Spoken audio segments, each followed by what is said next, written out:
මේ උඩ පේන්නේ මේ අපි ගත්තු කඩේ. ඒක මේ වෙලාවේ හදාගෙන යනවා. තාම අපට යන්න විදියක් නැහැ ඇතුළට මේ. මොකද ඒගොල්ලන් ඒව හදලා තමයි බාර දෙන්නේ. මේ කෙරවලේමක තමයි අරන් තියෙන්නේ. මේ පැත්තේ. ඉතින් මේ ඒවා හදලා ඉවරනකම් අපට ගන්න විදිහක් නැහැ. යතුලට යන්න විදියකුත් නැහැ. ඔක්කොම ටික හදලා තමයි දෙන්නේ. ලංකාවේ නම් එක කඩෙන් කඩේට හදලා අපට බාර දෙනවනේ. ඒවා ඉතින් මේ රජයක් කිසිම සම්බන්ධයක් නැහැ නේ. දැන් මේවයි සියලුම දේවල් හදලා කරලා මෙහි තියෙනවා බලදියා කියලා එකක්. ඒගොල්ලන්ගේ රූල්ස් වලට අනුව මේ කඩේ හැමදේම තියෙනවද කියලා බලලා තමයි අපේ අතට පත් කරන්නේ. ඉතින් අදත් සිකුරාදා දවසක් මම ආව මේ මෙතන ග්‍රවුන්ඩ් එකක් තියෙනවා පොඩ්ඩක් බලන්න. ජොගින් කරන්නෙමත් හදලා තියෙනවා වටේට ලස්සනට. වාඩි වෙලා ඉන්නත් නියමයි. මේ ඇතුළේ ඉන්න විදියක් නැහැ. මං හිතන්නේ මේකේ ටයිම් එකක් තියෙනවා වහලා තියෙන්නේ මේ වෙලාවේ. ඊ රෑ නම් මං එනකොට මේක ඇරලා තිබුණා කට්ටියත් හිටියේ ඇතුලේ. බලමු හවස් වෙලා ඉන්න පුළුවන් කීද කියලා. අපට වහිනවා හයියෙන්ම අයිස් කැට වැටෙනවා. වහලුටට වැටෙනවා අයිස් කැට. අයිස් කැට වැටෙනවා වහලුටට වැටලා බිමට වැටෙනවා.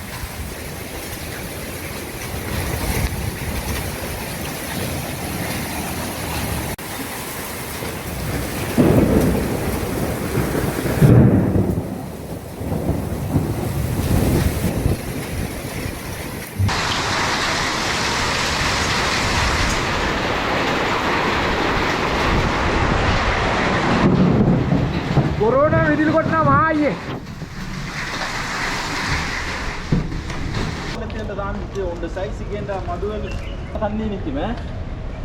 වැස්ස දැන් තමයි පෑවුවේ.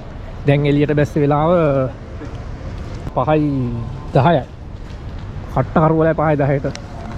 මොකද දැන් සීතල කාලේ නිසා ගොඩක් කරුවලයි මේ දවස්වල. සීතල පටන් ගත්තා.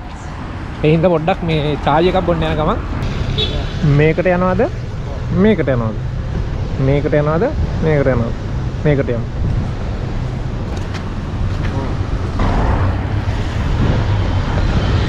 New biryani restaurant.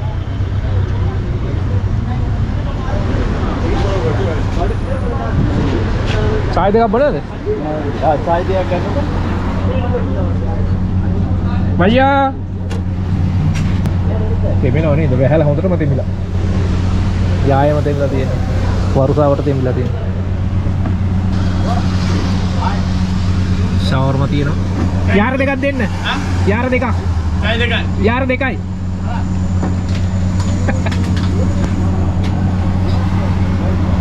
ඇන්කර් කිරි පාවිච්චි කරන්න.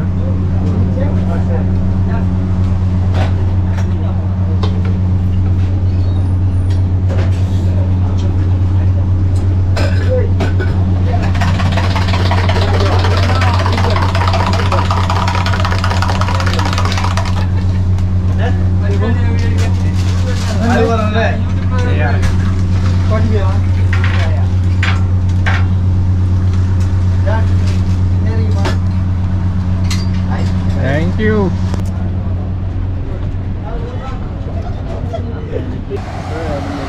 Dahap වෙලාවට ඉතින් සුප්‍රීම තමයි බඩු. මගේ පරණම වීඩියෝ වල ඇති මේ රූට් එකේ යන මේ වීඩියෝ බයිසිකලෙන් යන ඒවා අරගෙන මෙතන තියෙන ගර්ල් ස්කූල් එක. මේ ඉස්සරහින් තමයි ගොඩක් මම මේ පැත්තෙන් ලෑන්ඩ්මාර්ක් කැරිෆෝර් එකට එහෙම යන්නේ.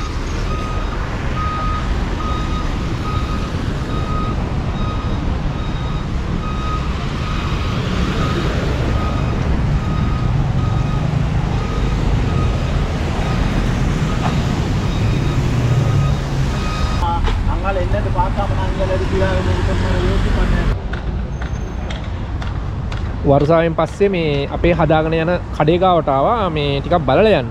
මේ පිටිපස්සෙන් පේන බිල්ඩින් එක තමයි අපේ අරගෙන තියෙන්නේ මෙහා කෙරවලේ කඩකාමර එක. මේ ඉතින් ඒක හදනකන් සාමාන්‍යයෙන් කවර් කරගෙන හදන්නේ. වැඩේ කියන්නේ මහා ධාරානිපාත සුළඟක් එක තමයි වර්ෂාව ආවේ. කවර් කරලා තිබිච්ච තේරම ෆ්ලැට්.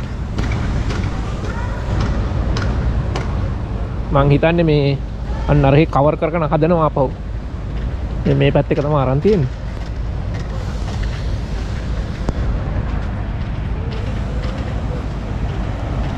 ඒ තරමට හුළඟ තිබ්බා.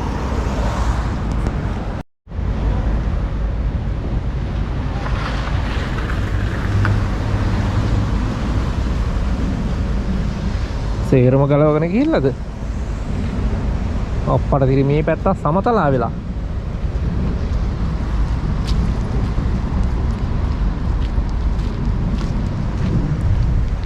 කොහොම ටික ගලවන් ගිහිල්ලා. අවුරුද්දට දෙපාරක් වගේ තමයි මෙහිට වර්ෂාව ලැබෙන්නේ. ඉතින් ඒක වෙන්නේ මේ සීතල කාලය උදා වෙනවත් එක්ක. සීතල කාලය එනකොට තමයි පළවෙනි වර්ෂාව ලැබෙන්නේ. ඊට පස්සේ සීතල ඉවර වෙනකොට තමයි ඊළඟ වර්ෂාව වෙන්නේ. ඉතින් අවුරුද්දට දෙපාරක් වගේ තමයි මෙහෙට වහින්නේ. මේ පාර නම් 26 වෙනිදා මුළු කටාරකේම ඔය කල්වට යටින් එහෙම පාත් තැන් වලින් සම්පූර්ණයෙන්ම යට වෙලා තියෙනවා. මම පුංචි වීඩියෝ ටිකක් ඩවුන්ලෝඩ් කරගත්තා. ඒව ටික මම දාන්නම් බලන්න.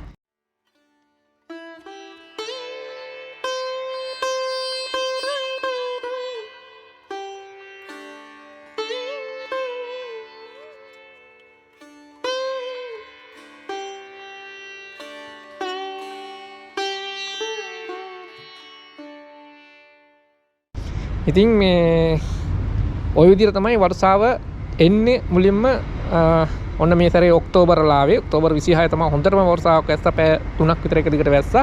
ඊට පස්සේ ඒක ඉවරයි. ඊට පස්සේ වර්ෂාව නැවතත් එන්නේ මාස 3කින් හෝ 4කින් රස්නේ කාලේ ඒ කියන්නේ වර්ෂ සීතල ඉවර වෙනකොට තමයි ඊළඟ වර්ෂාව මේ එන්නේ. මා විශාල ටීවී එකක් ගෙනත් දාලා ඩස්බින් එක ගාවට. මේක ඉතින් පවර් සප්ලයි නම් මම හොඳ ඇති නේද? මං හිතන්නේ මේ අඩි 5ක් විතර තියෙනවා. ජාතිය මොකද්ද? ඔප්පට සිටි සයිස් එක. ඔනේ රට ඉන්න කට්ටිය ගොඩක් මේ මදර් බෝඩ් එකම ගලවලා තියා ගන්නවා මේ ඌමනා වෙනවනේ. ජාතියක් මොකුත් නැහැ. අම්මේ මොකද්ද ජාතිය පේන්නේ නැහැ. තාම මොන හරි මේ ස්ටෑන්ඩ් එකක් තියෙනවා. මොකුත් වෙලා නැහැ හැබැයි. ඉතින් වැඩකට ගන්න නම් පුළුවන් ඒක. අඩි 5ක් විතර තියෙනවා. 4ට නම් වැඩි.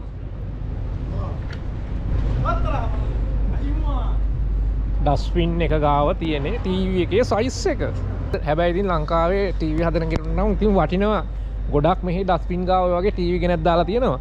සමහරට ඔගේ පොඩි ඩක් මොනවා හරි ඇත්තේ. ඉතින් හදනට ගොඩක් වෙලාවට ටීවී එකක් ගන්න එක ලාභයි. මොකද 250 280 ඉඳලා ටීවී තියෙනවා මෙහි අඟල් 32. මේ බලන්න මේ ඩස්බින් එක ගාව තියෙන එක. සෝපා එකක් දාලා. මොකුත් වෙලා නැහැ නේද? අරකක් තියෙනවා. ඔය රවුම් එක. සෝපා සෙට් එක. මේ ඩස්බින් එක ගාව දාලා තියෙනවා. ලංකාවේ නම් ඉතින් මේ වගේ වීසි කරන එකක් නෑ. ඉතින් හොදලා කරලා තියා ගන්න පුළුවන් නේ. ඇත්තටම මොකුත් වෙලා නෑ ඒක. ලංකාවේ නම් ඔහොම තියෙයිද ඩස්බින් ගාව. මෙහෙ ගොඩක් අය ඔහොම තමයි ඩස්බින් ගාවෙන් ගෙනත් තියෙනවා. තව කෙනෙකුට ගන්න කැඩිලා රෙමේ මොකුත් නෑ. හොඳටම තියෙනවා මේ පොඩි වොෂ් පාරක් දාලා ගත්තා නම් ආය අලුතෙන් වගේ තමයි. ඉතින් ඒ වගේ තමයි මෙහි හැම ඩස්බින් එකක් ගාවම ඔය වගේ මොනවා හරි තියෙනවා. මං කලින් ගරාපා ඉන්න කාලේ එතන එළිය තිබුණා සේක් ගෙදරක්. ඒ ඩස්බින් එක ගාවත් හරියට තිබ්බා මේ ටීවී ಜಾති. එතකොට හීටර් සීතල කාලෙදී හීටර් පාවිච්චි කරලා රස්නේ කාර්දිය කොල්ලන් ගෙයින් අයින් කරනවා. ගොඩක් අය. ඔය වගේ දේවල් තියෙනවා. ඉතින් මේ ඉන්නකොට ඉතින් නිකම්ම හොයාගත හැකි ගොඩක් දේවල්. මේ ඩස්බින් එක ගාවත් දාලා තියෙනවා මේ මාළු ටැංකියක් තියෙනවා. සෝපා එකක් එළියට දාලා තියෙනවා. මේකත් තොපට තියෙනවා හැබැයි. ගන්න කෙනෙකුට පාවිච්චි කරන්න පුළුවන්. ඉතින් අරන් ගිහුල්ලා.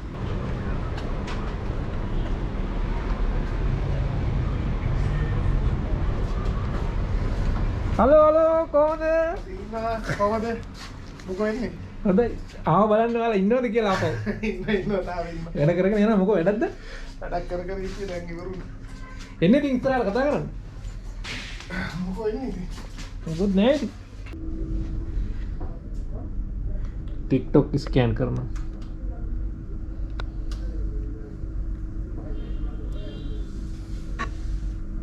සෙට් නේද? ආවා. හරිනේ. එයාට ලේසියි. හරිනේ. එන ඔයාම ෆලෝ කරා මේ වගේ බාකෝඩ් එක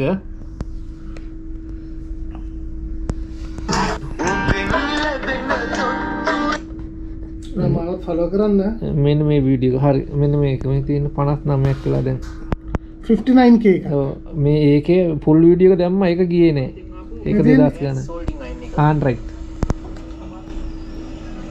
මේක අඩු වැඩි කරන්න තියෙනවා මෙතන එහෙම කරලා ගෑස් එක ඇරලා ආන්නපත් වෙනවා ඒ විදිහට තමයි තියෙන්නේ මෙතන අඩු වැඩි කරගන්න පුළුවන් හරියට නිකන් වොඩ් ගන්න අඩු වැඩි කරාගෙන තමයි ඒ විදිහට තමයි තියෙන්නේ ඕන නැත්තම් ඔෆ් කරා මොකද කියන්නේ අන්බොක්සින් එක කොහොමද මේ කියන්නේ මේකේ තව ගැජමෙටික් ගොඩක් හම්බෙලා තියෙනවා මේකට ෆෝන් කවර් මම ලැප්ටොප් යූස් ඒවා ලැප්ටොප් යූස් හදපුවා ඔක්කොම තියෙනවා ඔක්කොම iPad එක ඒකයි මේක ගේමින් PC එකක් PC එකක් ඒක කීයක් විතර වෙනවද 7000ක් විතර වෙනවා 1000ක් විතර 7000ක් විතර වෙනවා මේ සාමාන්‍යයෙන් ඔක දැන් අපි දෙන්න යන්නේ 4500කට මරුවේ 129 ලංකාවේ කීයක් විතරද ලංකාවේ නම් ගන්න බැරි ලංකාවේ ගන්න මේ එහෙනම් අපි ගිහින් එන්න හරි එන සුබ වේවා ජය වේවා වෙලාවක කරමු බ්ලොග් එක අනිවාර්යෙන් හොඳ එකක් කරමු අනිවාර්යෙන් හොඳ එකක් කරමු Bye. සත්‍ය පරිස්සමෙන්